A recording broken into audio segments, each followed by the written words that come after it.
ଅନା हाय नमस्ते जय जगन्नाथ वंदे मातरम अपना जाओ आलू चकला तो अपने लाइक करो तो सब्सक्राइब करो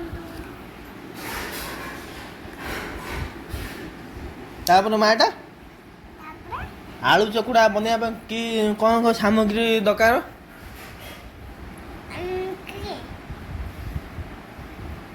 आलू चकड़ा आलू ହୁଁ पानी गुटे ହୁଁ ଆଉ ଆଳୁ ଗୁଟେ ହୁଁ ଆଉରି ଧନିଆ ପତ୍ର ଗୁଟେ ହୁଁ ଆଉରି ଚକୁଡ଼ା ଗୁଟେ ହୁଁ ଆଉ ଚିଲିସ୍ ଗୁଟେ ହୁଁ ଆଉ ପିଆଜ ଗୁଟେ ହୁଁ ଆଉରି ଲାଇଟ୍ ଗୁଟେ ହୁଁ।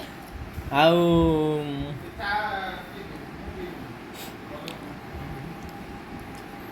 ଆଳୁ ସିଝିବା ପାଇଁ କ'ଣ କ'ଣ ସାମଗ୍ରୀ ଦରକାର? ଆଳୁ ଚକୁଡ଼ା ଆଳୁକୁ ସିଝାଇବା ପାଇଁ ସିଝା ହୁଁ ଆରମ୍ଭ ହୁଁ ଆରମ୍ଭ ହେଇଯାଉ हम तो नमस्ते जय जगन्नाथ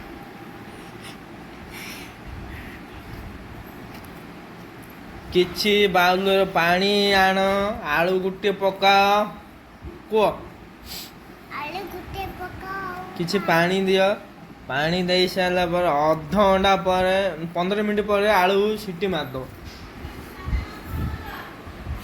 ଗ୍ୟାସ୍ ବନ୍ଦ କରିବି ହଁ ଅନ୍ କରିଦିଅ।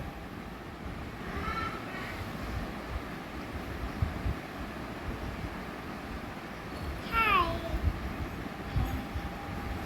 ଗୁଟେ ଭାତ ବସେଇବା ଆଜ୍ଞା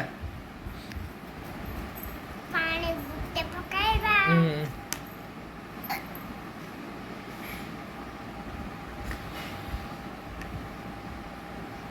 ପାଣି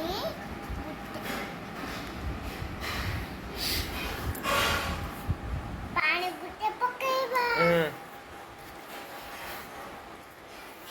ଆଳୁ ଗୁଟେ ପକାଇବା ହୁଁ ଆଳୁ ନେ ପାଣି ଗୁଟେ ପକାଇବା ଭାତ ଗୁଟେ ପକାଇବା ହୁଁ। ଚାଉଳ ଗୁଟେ ପକାଇବା ହୁଁ। ଆଉରି ସବ୍ଜି ଗୁଟେ ପକାଇବା ହୁଁ ହୁଁ ହୁଁ ଆଉରି ବନ୍ଦ କରିବା ଢଙ୍କର ହୁଁ ଢାଙ୍କନ ଦିଅ।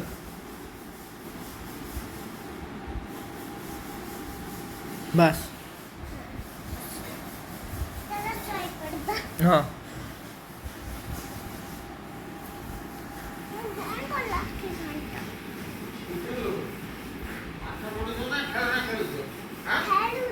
ଖେଳୁଛି ଇଏ କଣ ଆଙ୍ଗୁର